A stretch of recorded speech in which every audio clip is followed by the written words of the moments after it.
Buenos días, bienvenidos a Comprensión de los Tiempos. Vamos a seguir adelante con nuestra clase de Pentateuco con el doctor Kyle Bauer, doctor y pastor Kyle Bauer. Así que yo les invito a que dispongan sus notas, dispongan sus mentes y sus corazones para ser bendecidos. Vamos a orar y vamos a dar comienzo. Padre, te damos gracias por este día, gracias por tu palabra. Pedimos que tu palabra sea instruyéndonos, Señor, que tu palabra sea trayendo sabiduría a nuestras mentes, a nuestros corazones, a nuestros ministerios. En el nombre de Cristo Jesús. Amén. Muy buenos días todos, bienvenidos de regreso a la clase Pentateuco. Y estuve comentando con Carlos hace unos momentos de que Dios nos ayude, porque solo faltan 5 semanas para esta clase, para decir todo lo que hay que decir en el Pentateuco en estas 5 semanas. Sería casi imposible. Nosotros podríamos hablar de diferentes temas, diferentes, diferentes detalles acerca de todo lo que hay. Podríamos pasar esas 6 semanas únicamente en Génesis, pero quiero sacar y entrelazar y tejer juntos las ideas más grandes del Pentateuco que forman el resto de la Biblia, especialmente en Génesis. Pero no podemos hablar del Pentateuco únicamente con Génesis. Tenemos que hablar de Levítico, Éxodo, Levítico, Números y Deuteronomio también. Pero vamos a mirar hoy día el principio del Pentateuco. La semana pasada nosotros recorrimos toda la historia e hicimos un tipo panorama de lo que es el Pentateuco y la historia que hay en ella. Pero ahora vamos a mirar todo lo que es Génesis 1 hasta Génesis 11. Y la semana entrante vamos a entrar con la vida de Abraham. Pero todo esto, capítulos 1 al 11, ponen en perspectiva lo magnífico que Dios hizo con Abraham, y como Abraham es el principio, como vimos la semana pasada, como Abraham es el principio de la historia de salvación, aunque no es el principio de la promesa de salvación. En cuanto entró el pecado al mundo, de repente hubo promesa de salvación, como vamos a ver en unos momentos cuando llegamos a este momento. Pero la necesidad de salvación nos es desarrollado durante todos los primeros 11 capítulos, no solamente en Génesis capítulo 3. Todo el mundo antediluviano, o sea, antes del diluvio y un poco después del diluvio hasta Abraham, nos da un panorama, una perspectiva y un entendimiento profundo acerca de lo que, de la necesidad humana de Dios y cómo Dios creó la humanidad y por qué Dios quiere salvar o quiso salvar la humanidad y todavía nos está redimiendo y nos está llevando a nuestra trayectoria eterna. Entonces, esos primeros 11 capítulos de Génesis describen el propósito de Dios para la humanidad, el propósito perdido y el estado del mundo en el pecado. Entonces, comenzando con, pues, ¿dónde mejor comenzar? Que el primer versículo de la Biblia. En el principio Dios creó los cielos y la tierra, y ahí mismo este primer versículo literalmente describe a Dios como el protagonista de toda la historia. En el principio, Dios. Si este versículo no existe, el resto de la historia no tiene sentido. Este primer versículo probablemente es, en mi opinión, es uno de los 3 versículos más importantes de toda la Biblia, probablemente Génesis 1:1, probablemente Juan 3:16, y luego en un momento vamos a leer lo que es el otro versículo más importante de la Biblia, Génesis 1:26 al 28. ¿Por qué esos tres versículos? Porque en esos tres versículos tienes Dios, el creador de todo, y Dios, el protagonista de la historia. En Génesis 1:26 al 28 tenemos la creación de la humanidad y el propósito por la que Dios creó la humanidad. Y el tercero en Juan 3:16, el corazón de Dios para redimir toda la humanidad. Ahí mismo, ahí está el panorama completa de la Biblia en esos tres versículos. Y en mi opinión son los tres versículos más importantes de toda la Biblia. Bueno, en la creación, Dios hizo, Dios habló y, como les dije, para describir y hablar y profundizar todos los detalles de todo lo que se podría decir, nunca terminaríamos. Entonces tengo que ser medio selectivo en lo que profundizamos, porque tenemos semanas limitadas.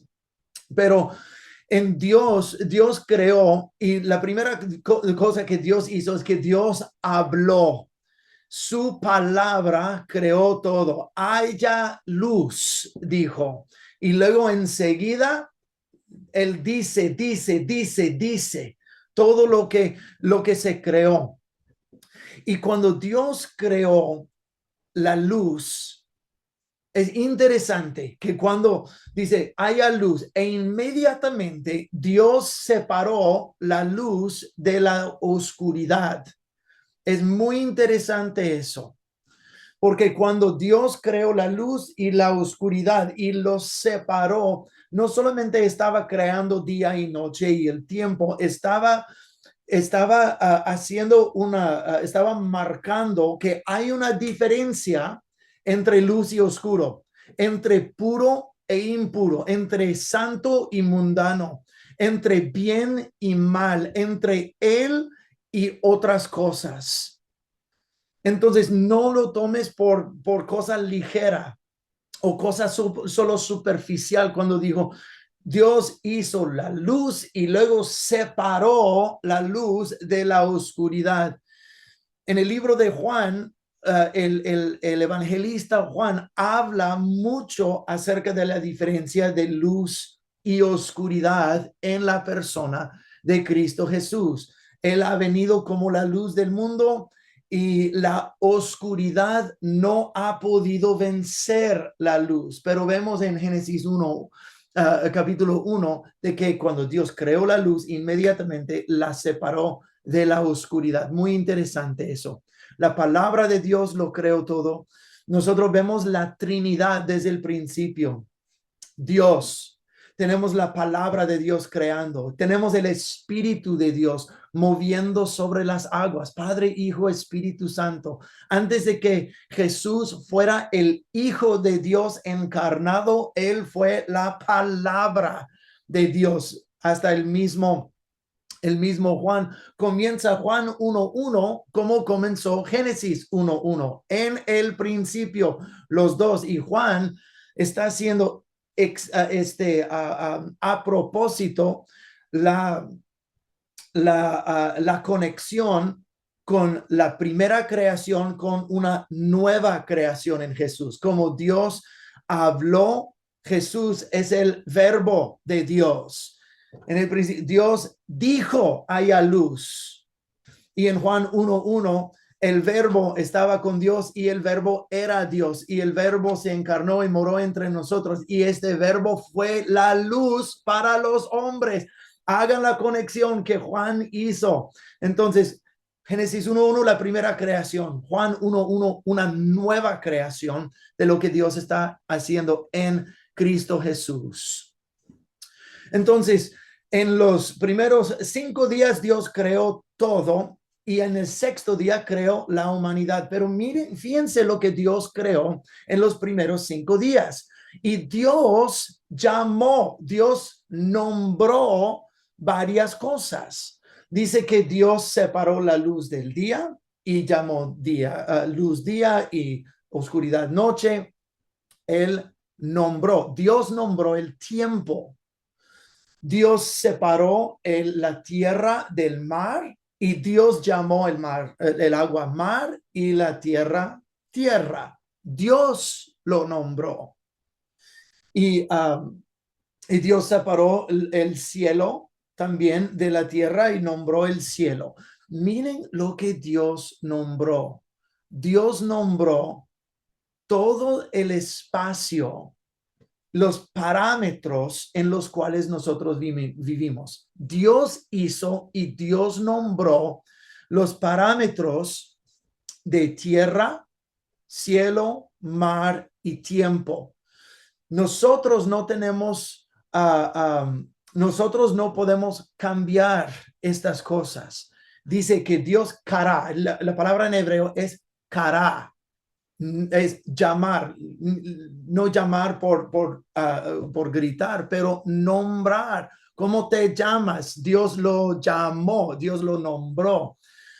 Entonces, Dios hizo el mundo, tiempo y las dimensiones de tiempo y espacio en el cual la humanidad iba a vivir. Y en el sexto día creó la humanidad. Y cuando él colocó la humanidad en el huerto de Edén, dice Génesis capítulo 2 que Dios trajo todos los animales a Adán para ver lo que Adán llamaría a cada uno de los animales o lo que lo pondría por nombre. Quiero que veamos eso. Eso es magnífico. Dios creó las dimensiones en el cual nosotros vivimos. Pero Dios a nosotros nos dio la capacidad y el trabajo de nombrar todo lo que existe dentro de esos parámetros. Dios comenzó la obra de nombrar y dio a nosotros el mismo trabajo para terminarlo. Él comenzó, nosotros terminamos haciendo la misma cosa. Y eso nos lleva al segundo versículo más importante de la Biblia, Génesis 1, 26 al 28. Dice así: entonces Dios dijo, hagamos a los seres humanos a nuestra imagen para que sean como nosotros. Estoy leyendo de la Nueva Traducción Viviente, otras traducciones más familiares dicen en nuestra imagen y semejanza, pero que sean como nosotros. Ellos reinarán. Hagan cuenta, ellos reinarán sobre los peces del mar, las aves del cielo, los animales domésticos, todos los animales salvajes de la tierra y los animales pequeños que corren por el suelo. Así que Dios creó a los seres humanos a su propia imagen, a imagen de Dios los creó, hombre y mujer los creó. Y luego Dios los bendijo con las siguientes palabras: sean fructíferos y multiplíquense, llenen la tierra y gobiernen sobre ella, reinen sobre los peces del mar, las aves del cielo y todos los animales que corren por el suelo.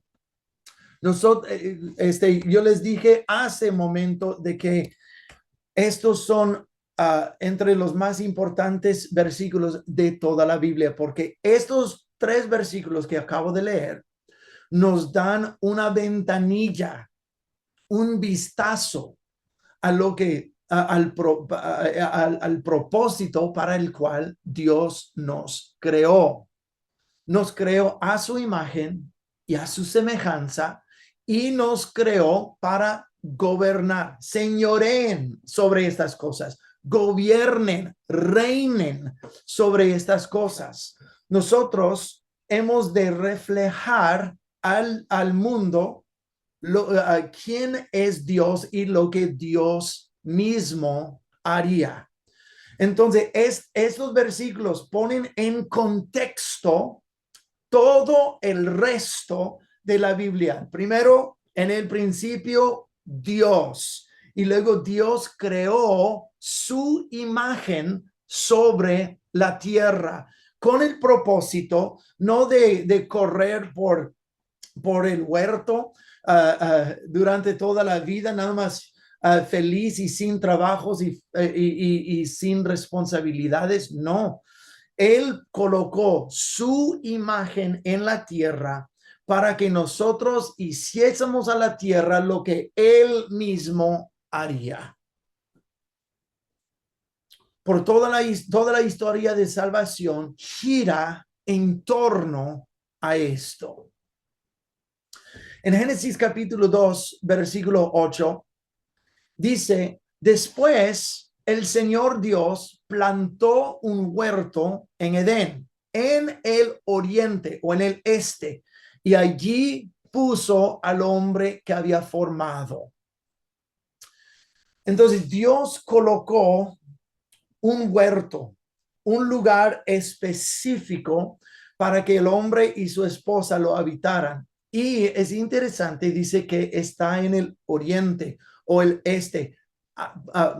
Presten atención a esto, porque este tema del este y oeste va a aparecer varias veces a lo largo del Pentateuco, ¿ok? Vamos a mirar por lo menos una más hoy, y cuando llegamos a otro tema vamos a sacar esto nuevamente. Entonces Dios lo plantó en el este, en el oriente, colocó al hombre para que hiciera varias cosas, sean fructíferos, multiplicar, cultivar y mantener el huerto y la tierra. Entonces, quiero que veamos de que el huerto de Edén no era todo el mundo, era un jardín, el hebreo es la palabra gan.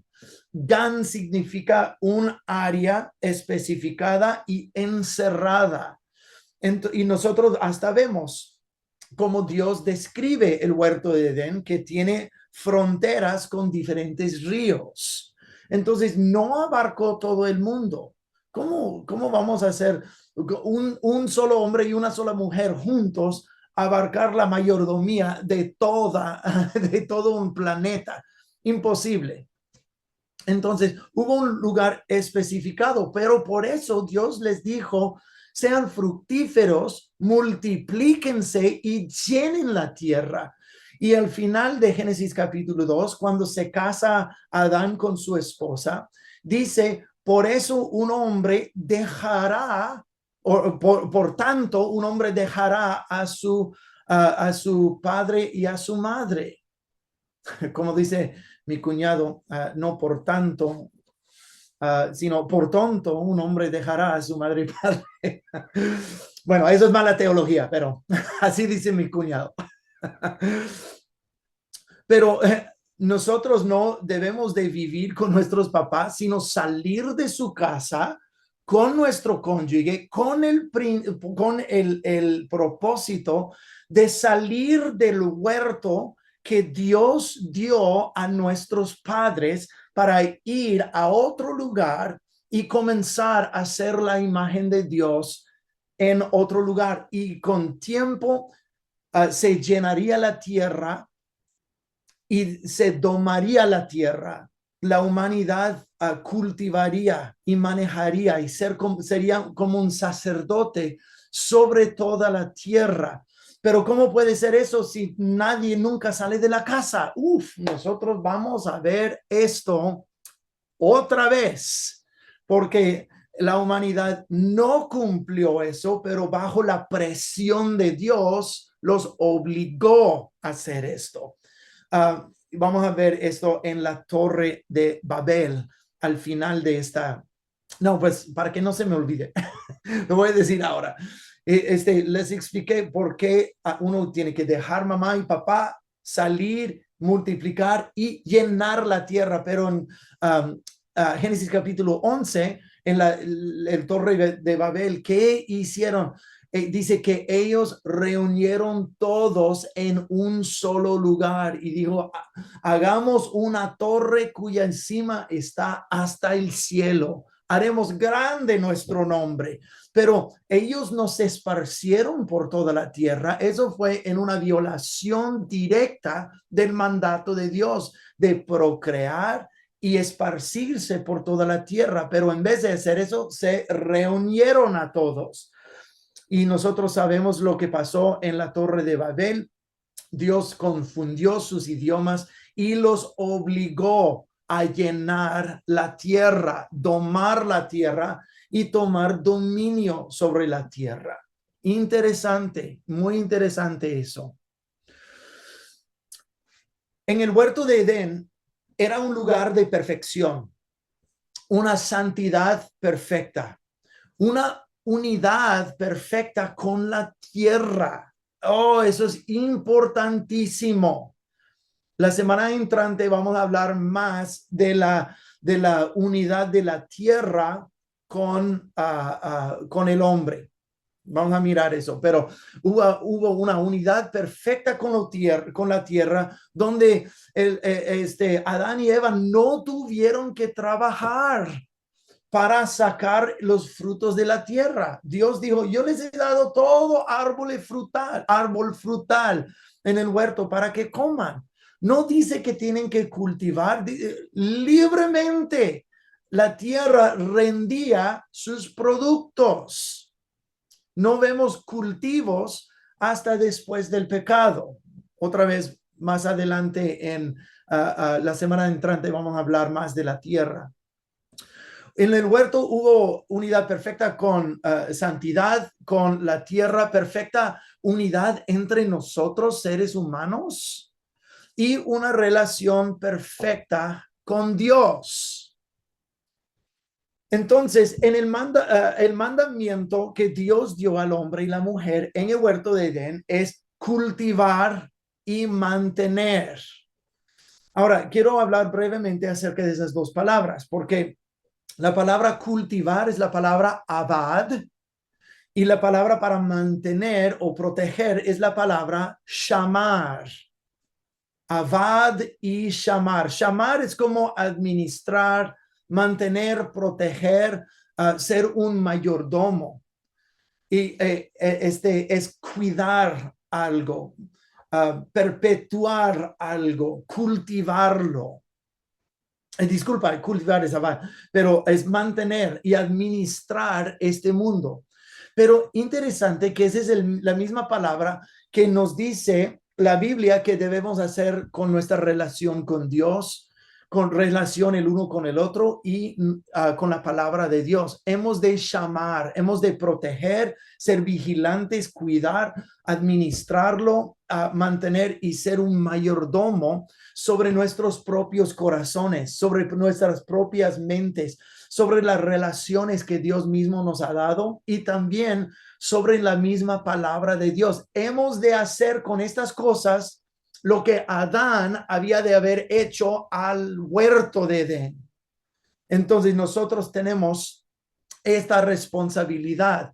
Se podría decir mucho más, pero tengo muchas más notas que tenemos que llegar en esta mañana. Pero quiero estacionarnos un momento en la palabra abad, que es la palabra cultivar la tierra.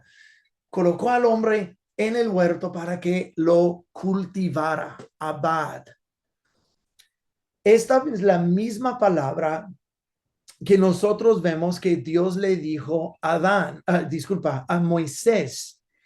Cuando Dios dijo a Moisés en la zarza ardiente, dijo, una señal para ti es que ustedes saldrán de Egipto y regresarán a esta montaña donde me van a servir o ministrar. Y esa es la misma palabra, abad. Interesante.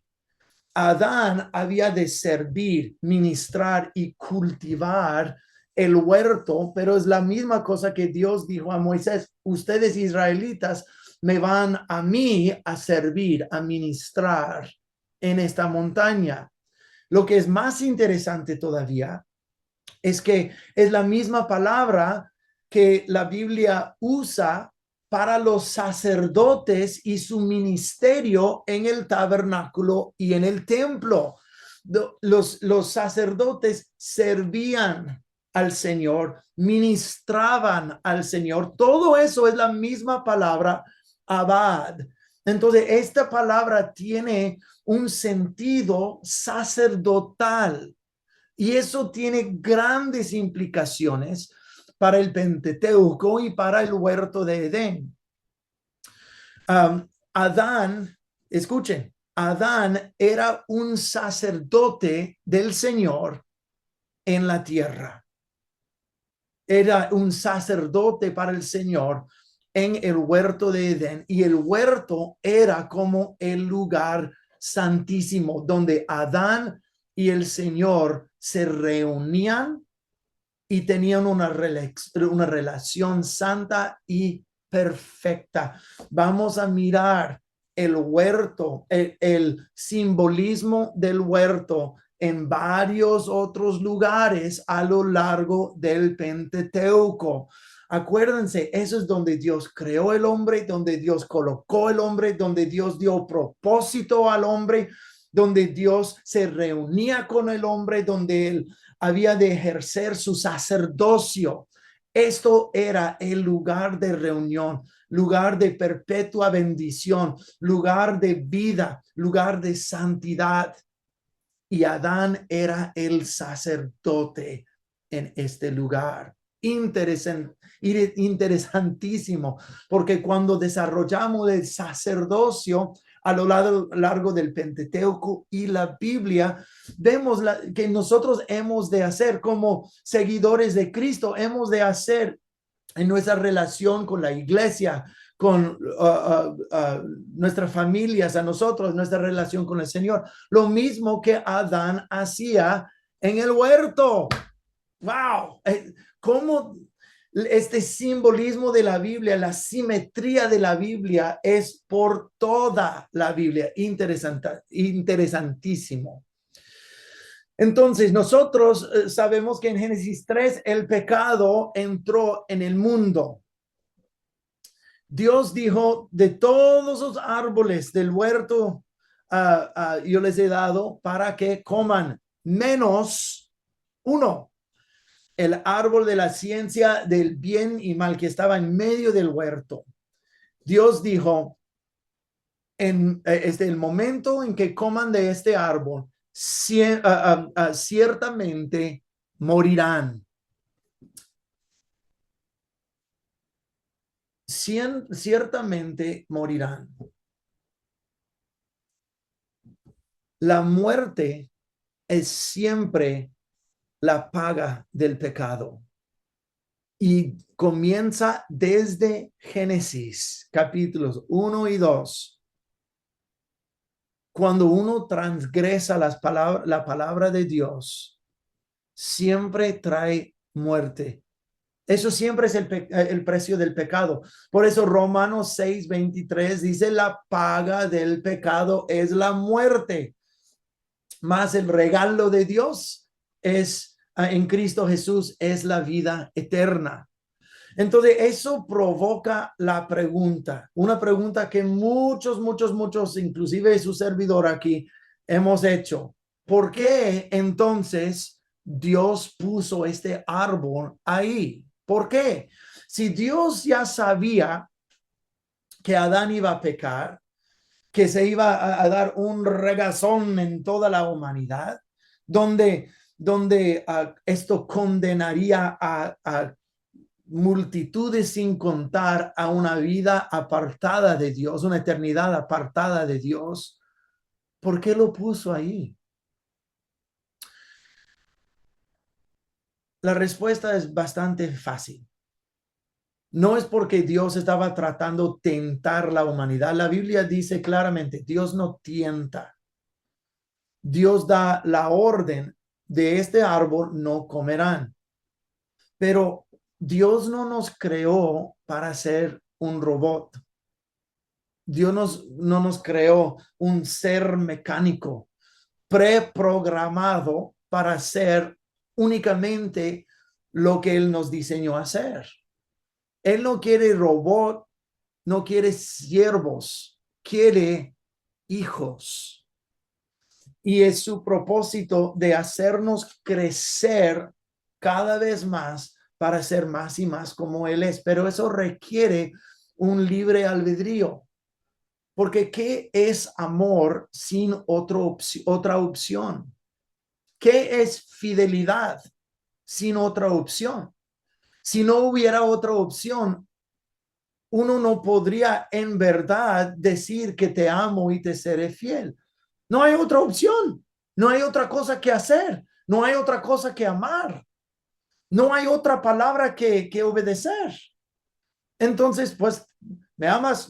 Pues sí, no, pues no hay de otra. Entonces, claro que te amo porque tengo que.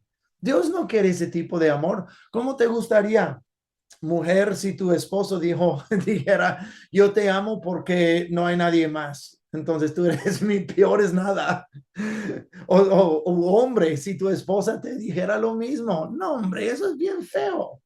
Nadie quiere esa clase de relación y Dios no quiere esa clase de relación tampoco. Entonces hubo una otra opción. No es que Dios estaba tentando, pero Él quiere nuestro corazón. Obediencia de un corazón de amor y fidelidad para Él es la cosa más valiosa que lo podamos regalar. La Biblia dice semejantes cosas una y otra vez. Eso es lo más valioso que nosotros le podemos regalar.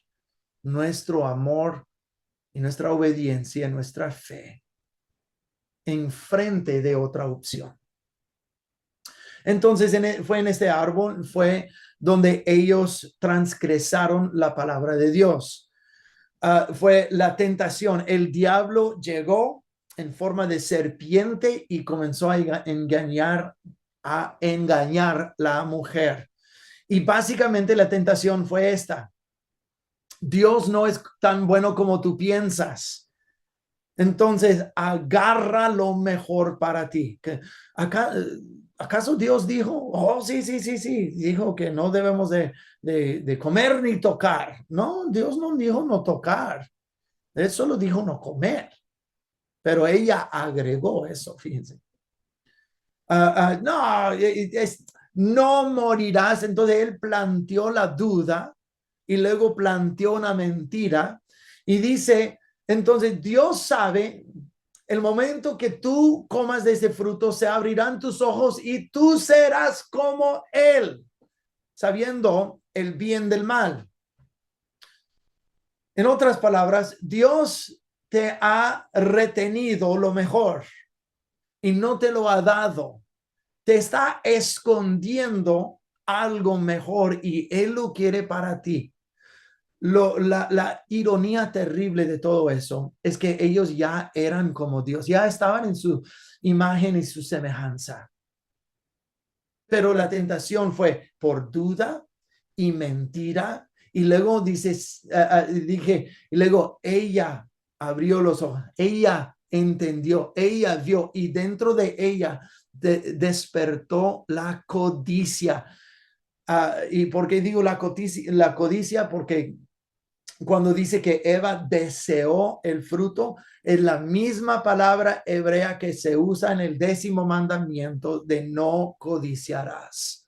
A ella le entró la codicia.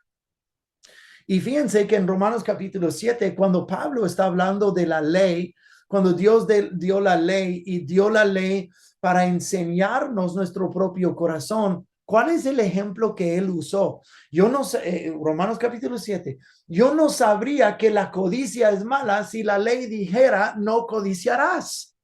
Pero fíjense, ¿por qué él eligió este mandamiento? Yo creo que él eligió esto porque hace una conexión directa con la mujer cuando ella deseó, ella codició el fruto y ella echó mano al fruto, lo tomó por sí mismo, lo comió y cayó en pecado y desató la maldición del pecado y la muerte. Entonces la duda y la mentira despertaron en ella la codicia y ella quiso algo que no le correspondía y ella prefirió servirse a sí misma y bueno, Adán también, ellos a servirse a sí mismos en vez de obedecer la palabra de Dios frente al tentador. Entonces ellos fueron expulsados del Edén y ¿saben? que dice que cuando ellos salieron, fueron expulsados de Edén, dice que salieron por el este. Oh, otra vez, nosotros vemos el este. Entonces Dios plantó el huerto en el este. Ahora salen hacia el este y no es la última vez que vamos a mirar esto. Y luego dice que dos ángeles custodiaban el camino de regreso al huerto y al árbol de la vida. Cuando Dios cerró el paso al árbol de la vida fue un acto de misericordia, porque ellos ya, sus corazones fueron contaminados, sus corazones ya estaban pecadores y ya sabían entre el bien y el mal. Y dijo Dios, hey, hay que cerrar paso al árbol de la vida para que no coman del árbol de la vida y vivan para siempre. Y uno dice, ay, pues qué feo, Dios no quiere que vivan para siempre. No. No querían que vivieran para siempre porque estarían viviendo para siempre en su estado pecador. Imagínate todo lo que sufrimos en esta vida con tentaciones, todo lo que sufrimos en la vida con nuestros deseos carnales, todo lo que sufrimos en la vida con nuestro enojo y con todo lo feo que hay, y vivir así en nuestro estado actual ahora para siempre. Dios dijo, no, eso iría de mal a peor. Entonces cerrémosle paso para que mueran. Al morir, nosotros sabemos en Cristo Jesús algo mucho mejor que nos espera, una eternidad libre del pecado. Gloria a Dios. Entonces fue un acto de misericordia. Entonces ellos salieron del huerto de Edén por el este. Dios cerró el paso con dos querubines y no es la última vez que vamos a mirar estos dos querubines. Nosotros los vemos varias veces a lo largo del Pentateuco y en el Nuevo Testamento los vemos también. Entonces, tomen nota de eso, hagan cuenta de eso y vamos a regresar con estos querubines en unas semanas. Entonces, ahora ellos son destinados a morir, pero la muerte llega de muchas maneras diferentes. Ellos no comieron del fruto y cayeron muertos. Obviamente no cayeron muertos. Entonces entró la muerte espiritual entre ellos y Dios. Hubo una separación. Él es la fuente de vida. Ahora no tienen acceso a la fuente de vida por su pecado. Hubo muerte en el matrimonio. ¿No crees que había una fractura entre Adán y Eva? Pues, ¿qué pasó cuando Dios descubrió su pecado? O cuando el pecado se reveló en ellos. Habían 5 cosas que sucedieron con Adán y Eva, las mismas 5 cosas que nos suceden a nosotros. Ellos comieron el fruto y se dieron cuenta, estoy desnudo, Entonces, la primera cosa es que se querían cubrir. ¿A poco no escondemos? Cubrir o esconder su pecado, taparse. Número 2, dice que ellos sentían vergüenza porque se dieron cuenta que eran desnudos. Y luego se cubrían vergüenza y luego se escondían de Dios cuando lo escucharon. Y luego cuando Dios dijo, hey, ¿qué pasó? Que tenía miedo. Número 4, tenían miedo.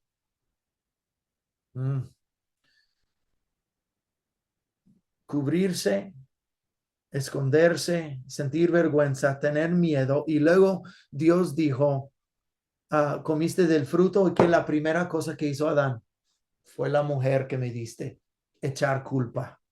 ¿A poco no hacemos las mismas cosas? Sentimos vergüenza, nos cubrimos, nos escondemos, tenemos miedo y echamos culpa. Mismas cosas que Adán y Eva hicieron en el huerto, mismas cosas. Entonces, imaginan la fractura en el matrimonio, la muerte que llevó en el matrimonio, que solo habían conocido bondad y perfección entre ellos. Y la primera cosa que Adán hizo es es tu culpa. En frente de Dios, wow, wow, wow, wow.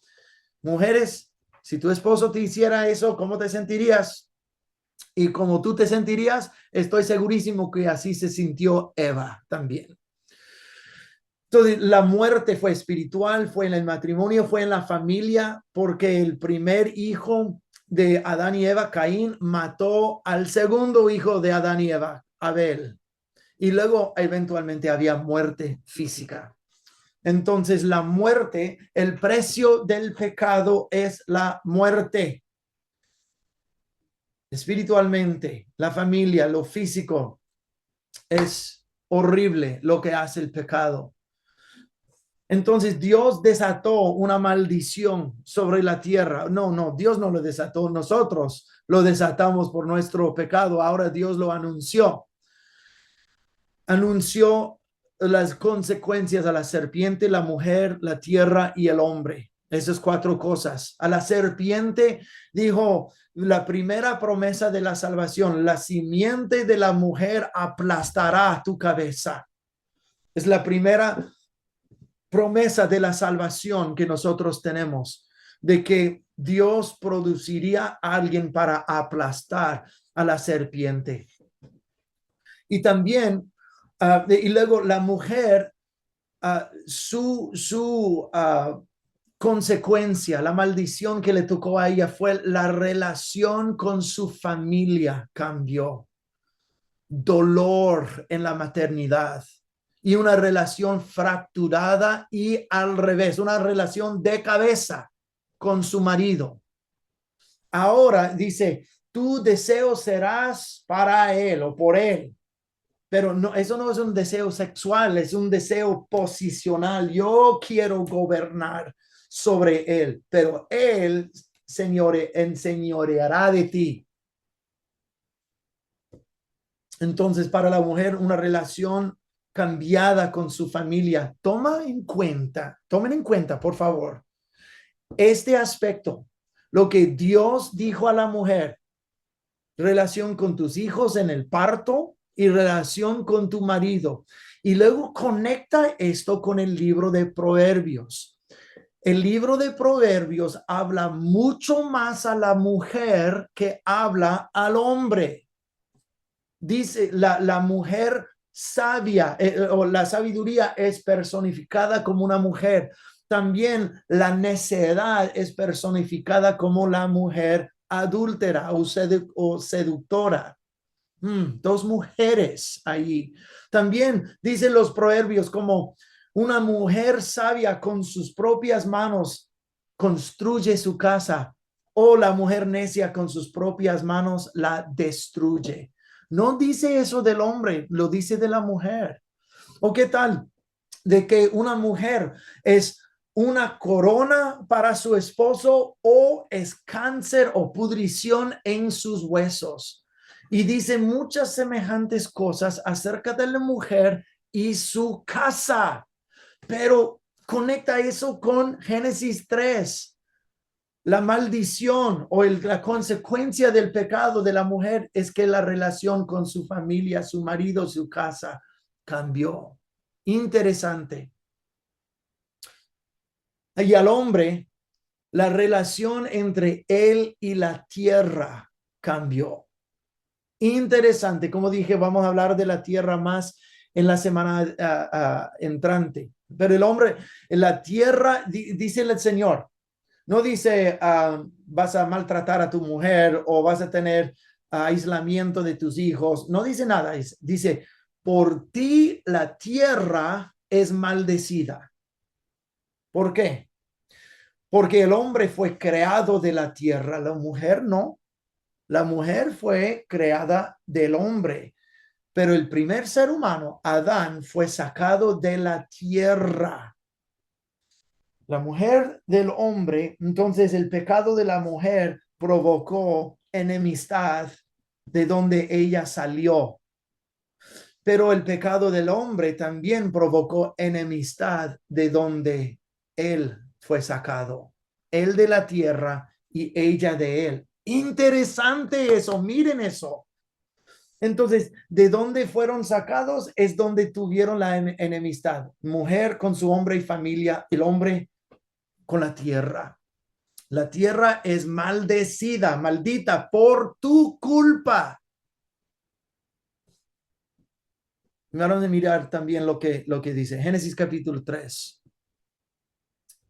Al hombre le dijo, versículo 17, dado que hiciste caso a tu esposa y comiste del fruto del árbol del que te ordené que no comieras, la tierra es maldita por tu culpa, toda tu vida lucharás para poder vivir de ella. Acuérdense lo que Dios le dijo a Adán, te he dado todo el producto del huerto, todos los árboles son tuyos para comer. O sea, libremente la tierra rendía sus cultivos y ahora no. Te producirá espinos y cardos, aunque comerás de sus granos. Con el sudor de tu frente obtendrás alimento para comer hasta que vuelvas a la tierra de la que fuiste formado, pues fuiste hecho del polvo y al polvo volverás. Wow. Vas a comer de la tierra, pero a fuerzas. Con el sudor de tu frente vas a cultivar la tierra maldita y va a producir cardos y espinos. Cardos y espinos se ve a lo largo de la Biblia.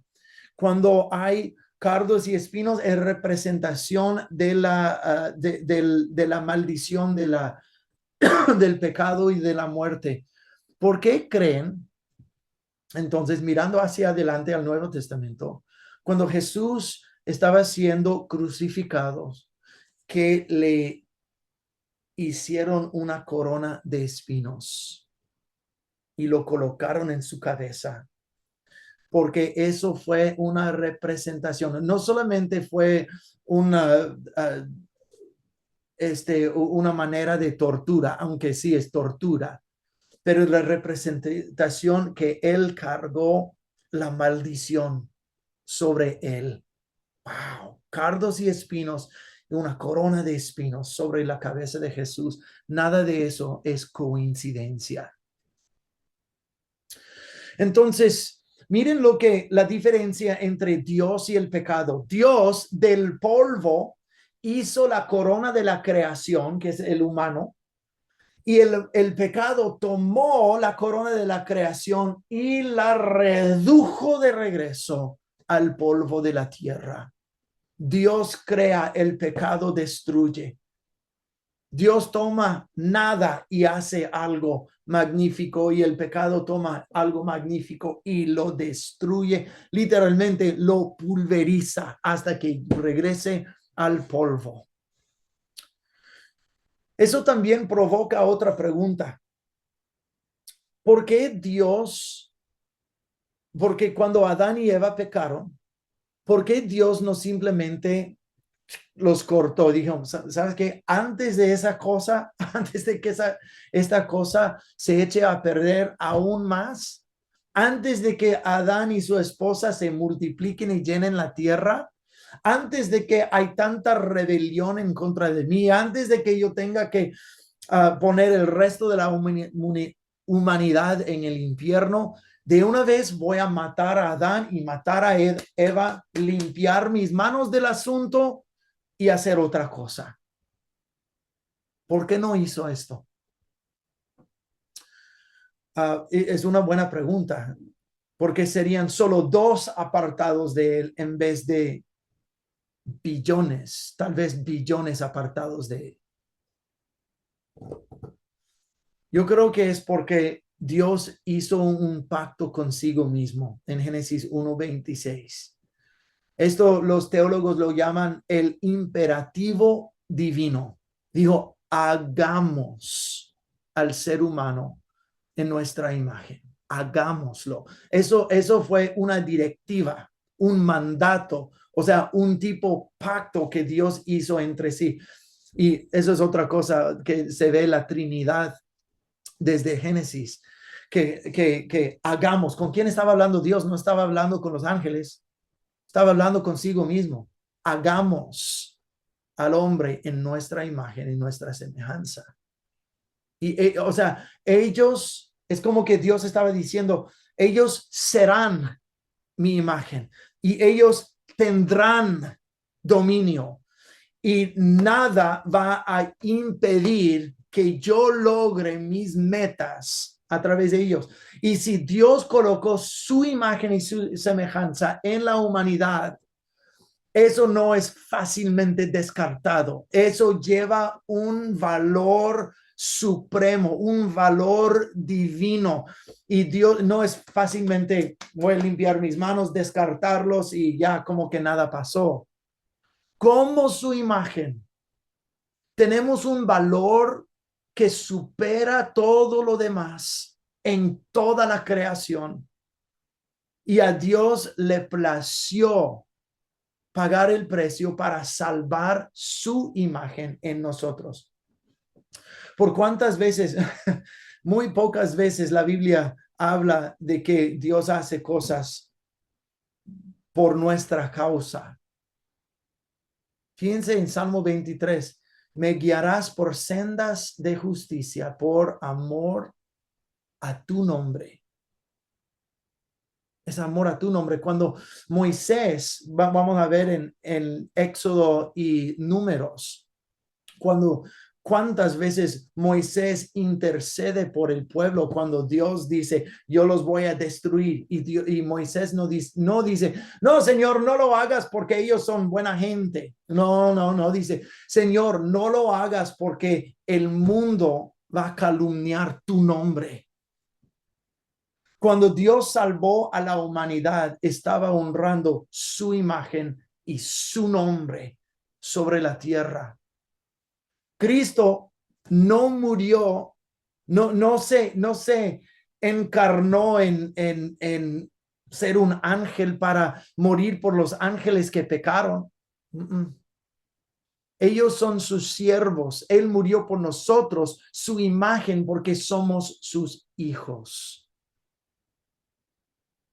Eso debería darte una perspectiva del alto valor que Dios tiene sobre la humanidad. Quiero que nosotros veamos lo grandioso para que nos creó Dios. Y el Pentateuco, el principio del Pentateuco, nos describe el alto propósito de la humanidad. Sin Dios ser el protagonista y sin nosotros ser creados en su imagen, el resto de la Biblia no tiene sentido. Entonces, lo perdido en el árbol, lo que perdimos en el árbol fue una recuperación total en Cristo Jesús. Ellos perdieron la presencia de Dios, perdieron el propósito para que ellos fueron creados y la provisión que Dios les dio. Su presencia, obvio, su propósito de reinar sobre la tierra está corrompido, está corrupto. Y la provisión, pues la tierra ahora está maldecida. Ahora tienen que trabajar en vez de solo simplemente recibir de su mano. Todo lo demás en la Biblia a partir de este momento es la recuperación de lo perdido. Cristo Jesús no fue el segundo plan. Cristo Jesús es el primer plan para recuperar lo que se perdió en el huerto de Edén. Y brevemente, eso sería una prédica en sí misma, pero brevemente quiero que veamos parte de esa recuperación. Nosotros sabemos que en Cristo Jesús tenemos una relación recuperada con Cristo, tenemos su presencia, tenemos su provisión, tenemos su propósito de regreso en Jesús. Pero quiero que veamos que brevemente, que los dones del Espíritu Santo, el Espíritu Santo en nosotros y los dones que Él desata en nosotros, que leemos en 1 de Corintios capítulo 12, es parte del plan total de Dios hacernos recuperar lo que perdimos en el huerto. donde había duda. Acuérdense, estoy relacionando los dones del Espíritu Santo con la tentación de Eva en el árbol. Ella dudó. Y en vez de duda, el Espíritu Santo nos da el don de la fe. Ella quería sabiduría. Y el Espíritu Santo nos da la palabra de sabiduría y palabra de conocimiento. ¡Wow! Ella fue engañada, pero el Espíritu Santo nos da discernimiento de espíritus. Ella desató la enfermedad y la muerte, y el Espíritu Santo nos da el don de sanidad y don de milagros. O don de sanidad, perdón, milagros del próximo. Ella desató destrucción sobre el mundo y el Espíritu Santo nos da el don de milagros. Ella no obedeció la palabra de Dios y el Espíritu Santo nos da profecía, el don de profecía para saber lo que Dios está haciendo y diciendo. Y ella escuchó las palabras de la serpiente y el Espíritu Santo nos da otra palabra de lenguas e interpretación de lenguas para decir y desatar las palabras de Dios en vez de las palabras de la serpiente. Qué magnífico es eso.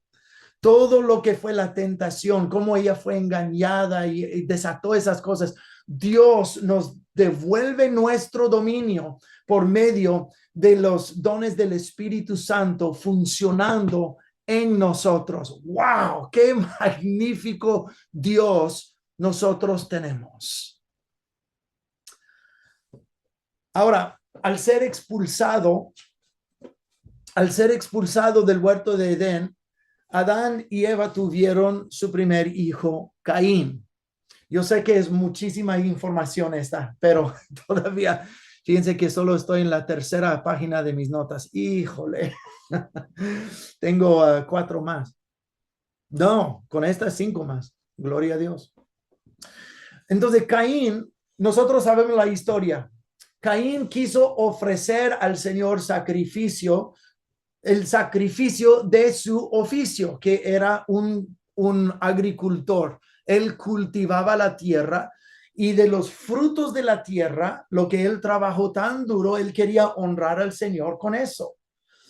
Y luego Abel era un pastor y él ofreció un sacrificio de su oficio. De ser pastor, no llevó cultivos al Señor, él llevó un cordero al Señor y ofreció sangre. Entonces Dios rechazó la ofrenda de Caín y aceptó la ofrenda de Abel. Caín se enojó. Entonces se encontró con su hermano y lo mató. ¿Y por qué entonces Dios habría rechazado a Caín? ¿Y qué podemos sacar de eso? ¿Por qué es esta historia puesta en la Biblia, en el Pentateuco para nosotros? Es para que nosotros veamos cómo Dios es y lo que Dios requiere de nosotros. Caín, porque no suena mal que Caín quisiera ofrecer los frutos de la tierra que él trabajó tan duro para ofrecer y honrar al Señor con estas cosas. Pero tenemos que tomar esto en contexto de lo que acabamos de hablar por la última hora.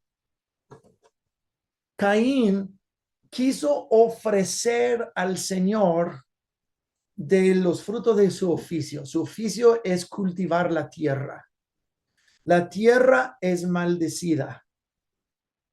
El hombre es maldecido y por el sudor de su frente está cultivando con su fuerza, con su sudor, con su inteligencia, está cultivando algo maldito y luego lleva el fruto de su fuerza, el fruto de su sudor, el fruto de su inteligencia y fruto del trabajo maldito en la tierra maldita. Y dice, Señor, acéptame de acuerdo a esto, en mis términos, lo que yo pude producir de todo lo que es feo y maldecido en este mundo, mi persona, mi labor, la tierra y los cultivos, de los cardos y espinos que salen de la tierra.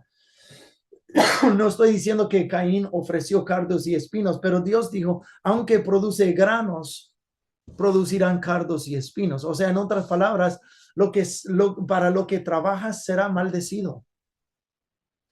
Y de acuerdo a mi trabajo, quiero que tú, Señor, me aceptes. No quiero cambiar, no quiero pensar a la manera tuya. Yo quiero hacerlo y que nosotros nos igualemos.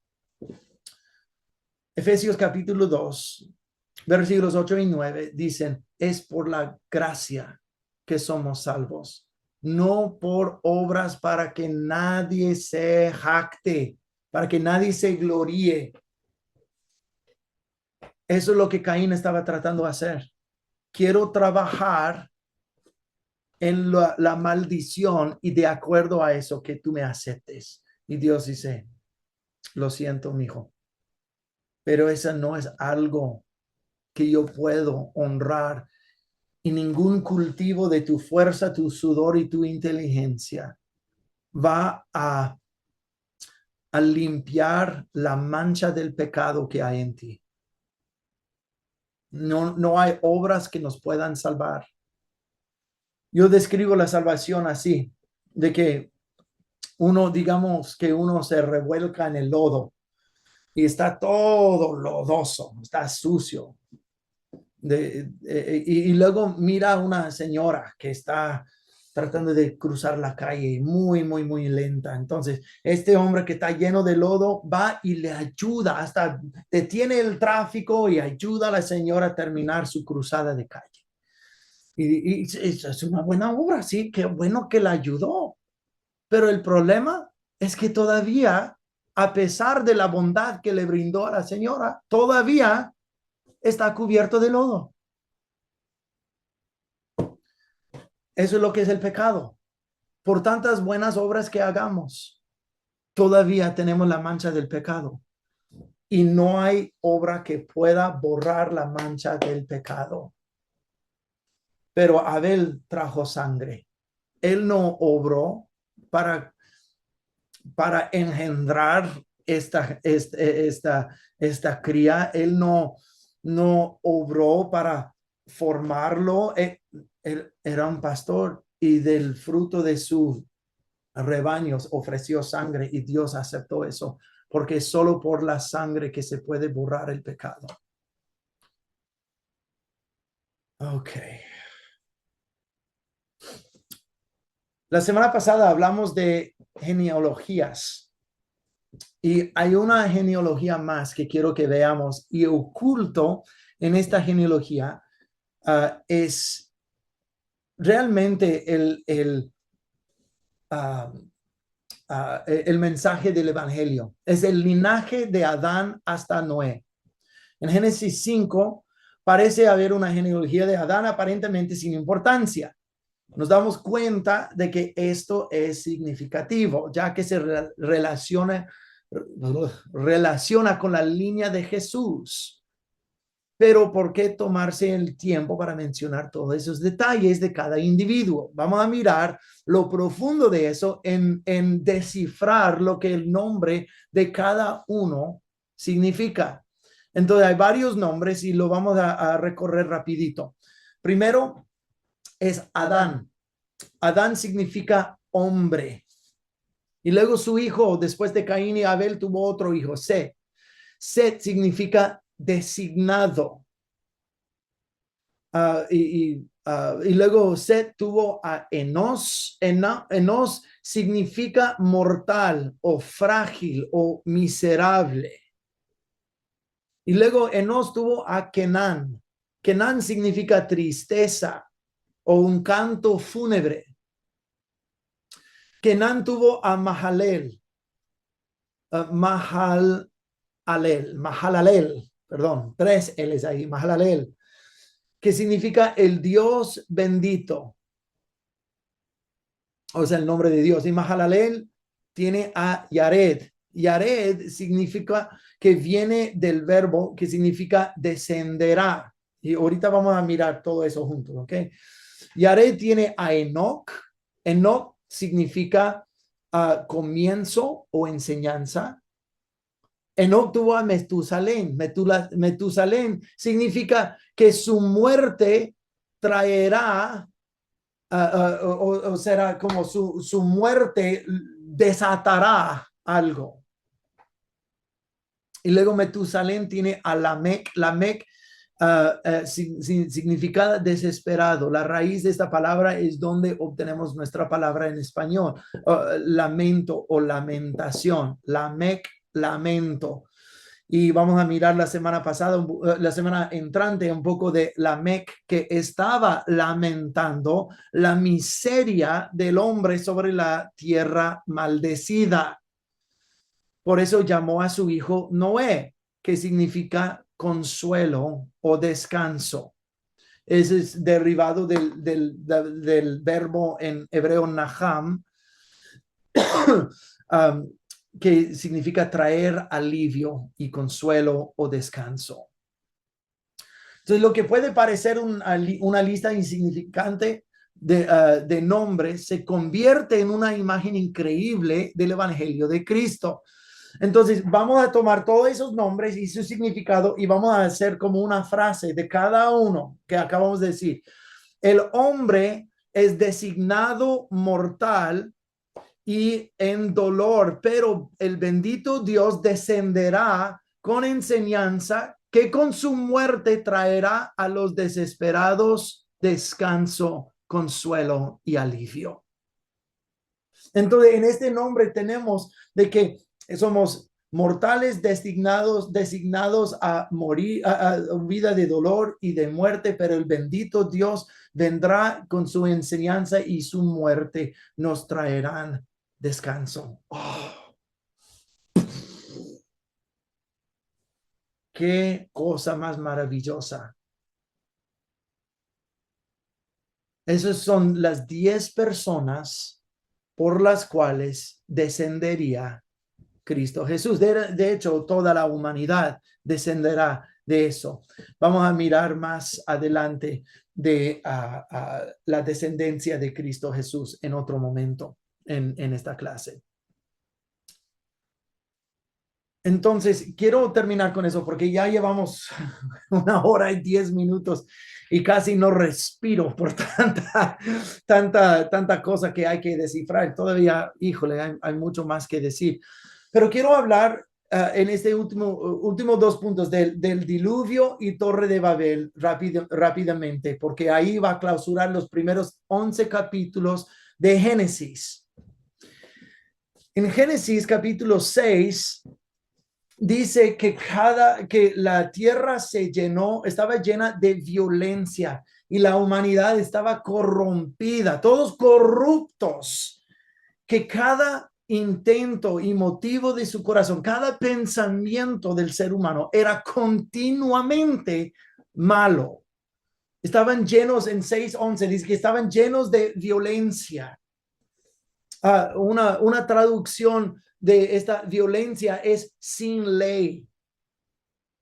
Debido a la abundancia de iniquidad, dice Jesús, esta palabra sin ley, anomia en el Nuevo Testamento. Jesús dice, debido a la abundancia de iniquidad, el amor de las personas se enfriará. Pero esa es la misma palabra que Jesús usa para la abundancia de iniquidad, es anomia. Anomia, significa sin. Nomia, ley, sin la ley de Dios. Cuando hay una abundancia de iniquidad que ignora y descarta la ley de Dios, el corazón humano se corrompirá. Jesús también dijo, semejantes a los días de Noé serán los días últimos. Entonces nosotros podemos mirar en Génesis 6, 7, 8 y 9 todo lo que sucedió en el mundo en aquellos tiempos, especialmente en Génesis capítulo 6, y podemos hacer una correlación con lo que vemos en el día de hoy, como en los días de Noé serán los últimos días. Entonces, estaban llenos de violencia. Ciertamente vemos bastante violencia en el mundo de hoy, pero también vemos a la rebelión del corazón humano descartar las leyes del Señor para seguir su propio camino. Pero Jesús dijo, si me aman, guardarán mis mandamientos.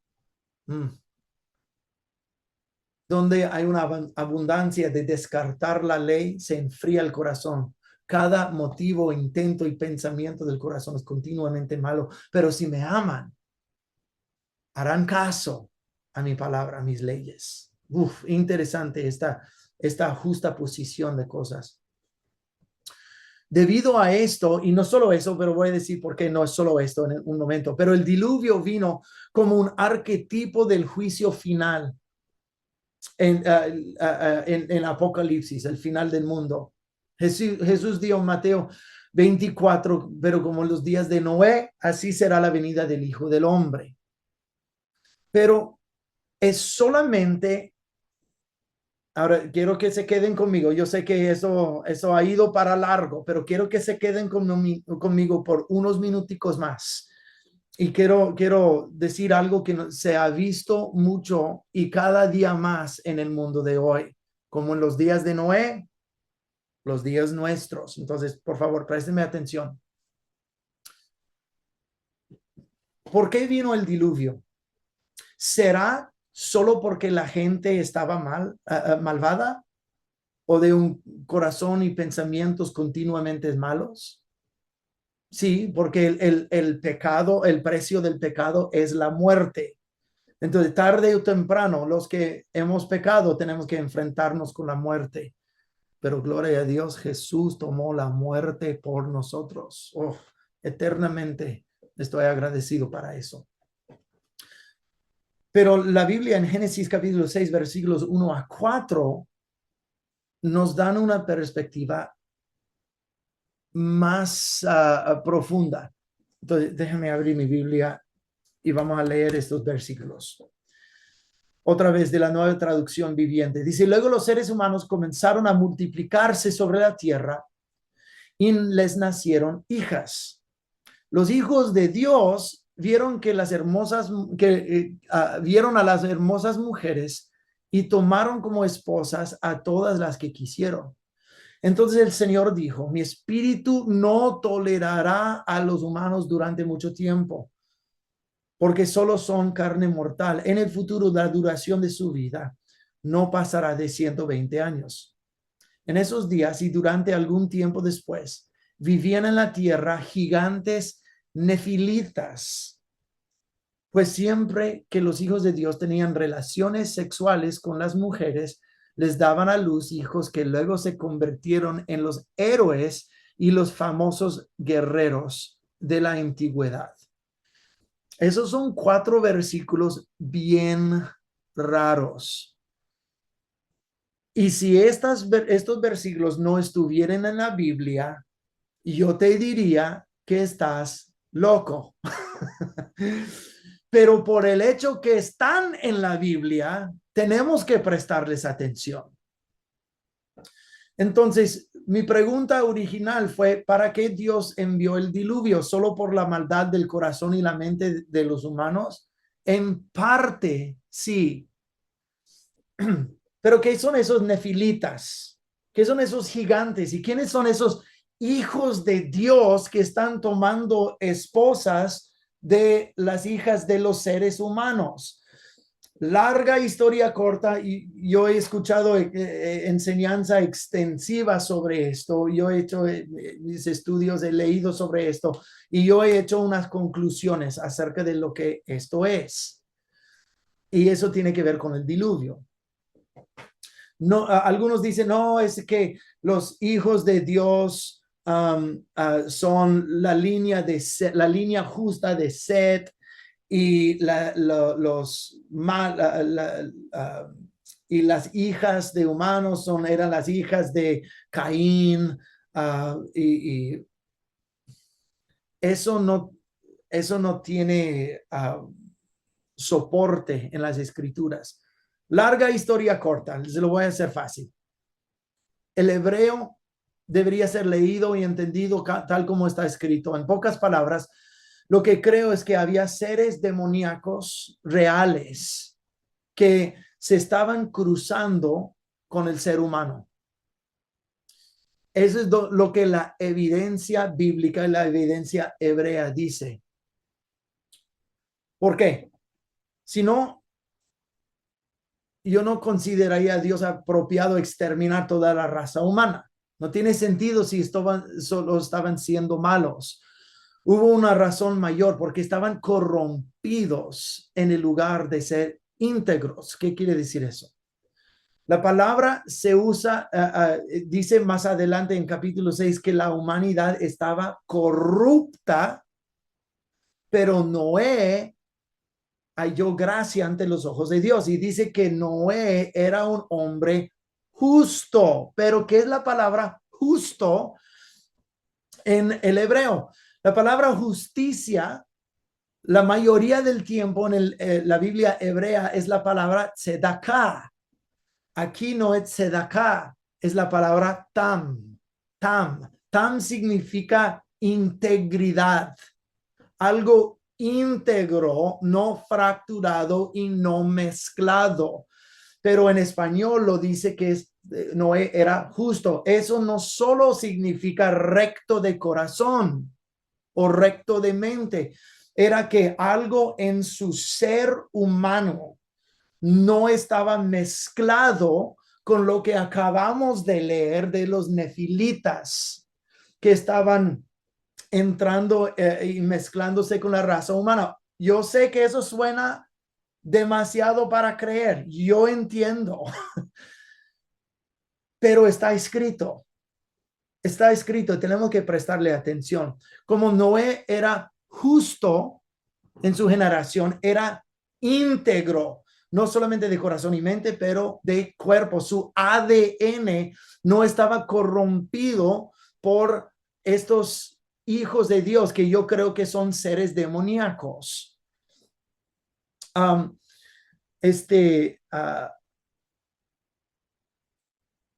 Y eso indica algo, porque dice que debido a este cruce de estos hijos de Dios y las mujeres de los humanos, siguientes versículos dice, producían héroes o estos gigantes, o sea, algo ajeno a lo que Dios creó en la humanidad. Nosotros lo vemos aquí. Debido a este cruce, ellos estaban haciendo una raza que era distinta a lo que Dios creó.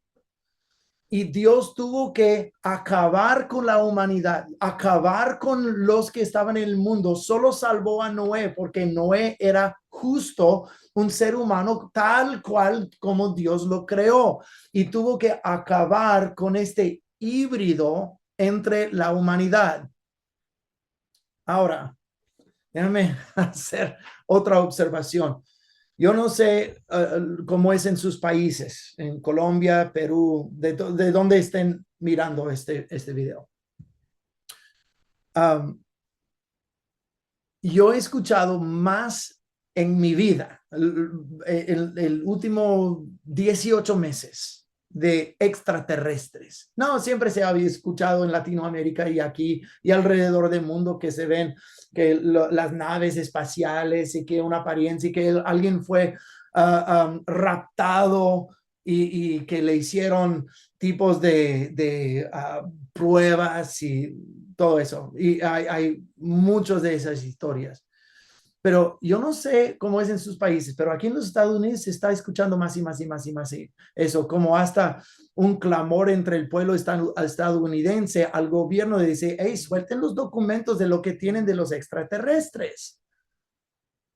Ahora, honestamente, yo he pensado por mucho tiempo, ay, esa es locura, yo no creo en eso. Pero en Génesis capítulo 6 dice algo igual de raro.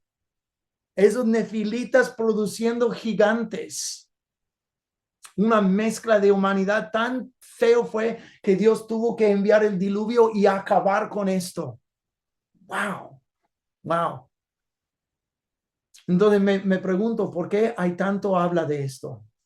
¿Por qué hay tanto? ¿Será real? ¿Será en los días, como en los días de Noé? ¿Serán los días de la venida de Cristo? Con 100% certidumbre no te puedo decir, pero yo creo esto, de que cuando se hablan de extraterrestres, yo creo que son demonios. Y yo creo que esos demonios quieren perpetuar algo sobre la humanidad. ¿Qué es exactamente? No puedo estar 100% seguro, pero sí podemos corresponder lo que dice en Génesis 6 con las cosas que nosotros escuchamos en las afueras hoy día.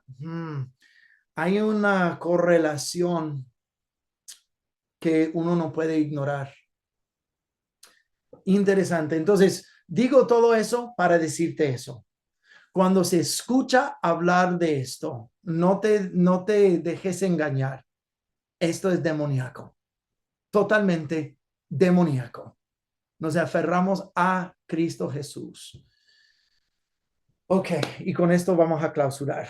De ahí, Dios hace un nuevo inicio, como hablamos la semana pasada, y nosotros vemos que en muy poco tiempo quieren construir una torre cuya cima está hasta el cielo, la torre de Babel. Y solo miren lo que dicen. Vamos a construir una torre. Vamos, reunámonos, como dije antes. Y, dice también, ellos emigraron a la llanura de Sinar en el este. Oh, Dios mío. Tercera vez que vemos el este en el, sí, tercera vez en el este, y luego Dios plantó el huerto, el hombre salió por el este y ahora en Sinar está cada vez más al este. Cuando vemos al este, están todavía o cada vez más apartándose más y más de Dios. Entonces, pero eso tiene que ver con algo que vamos a hablar en un par de semanas. Entonces, acuérdense de eso. Entonces vamos a reunir los pueblos en vez de esparcir y llenar la tierra. Vamos a construir una torre cuya cima está en el cielo. O sea, vamos a ser como Dios. Vamos a estar vamos a entronizarnos a nosotros como Dios y haremos nuestro nombre grande. Y Dios dice, miren, están en unidad. Nada de lo que ellos proponen les será imposible. Entonces Dios tuvo que confundir sus idiomas para que se esparcieran y no cumplieran su plan de entronizarse como Dios. Y eso también fue un acto de misericordia. Y esto es donde termina la historia humana y un nuevo inicio en el siguiente capítulo, capítulo 12 de Génesis, con Abraham. Entonces, en corto, ¿qué es todo lo que he dicho en esta hora y media? Humanidad en la imagen de Dios, humanidad totalmente corrompida, humanidad totalmente lejos de Dios, tratando de hacerse a sí mismo Dios. Y así es la humanidad y entra Abraham y una nueva historia de salvación comienza con él. Pero esos primeros 11 capítulos de Génesis nos dan una perspectiva buena y luego horrible del estado humano. Vamos a seguir con la historia en la semana entrante. Gracias por escuchar por una hora y media. Que el Señor me los bendiga. Nos vemos en la siguiente semana. Muchas gracias, Pastor Kyle. Solo un comentario de lo último que dijo de los extraterrestres. En mi juventud fui un seguidor de los ovnis hasta que me convertí en un creyente y encontré algo muy particular. Y es cortico el comentario. Sencillamente me di cuenta que todo el concepto de los ovnis y extraterrestres es un plan alternativo de salvación para los hombres. Tienen mensajes donde dicen los hombres están perdiéndose y van hacia la guerra, etcétera, etcétera. Y nuestro propósito es salvar a la humanidad. Y tienen profetas que proclaman estos supuestos planes. Para mí sencillamente es un evangelio o un plan de salvación alternativo, pero es demoníaco. Obviamente, el que se mete al mundo de los extraterrestres termina en todas estas áreas espirituales de gran confusión. Eso es solamente un comentario al tocar el tema de extraterrestres. Pero, Pastor Kyle, muchísimas gracias. Hemos sido grandemente bendecidos por este estudio. Aquí continuaremos con el pastor y doctor Kyle Bauer. El Señor les bendiga.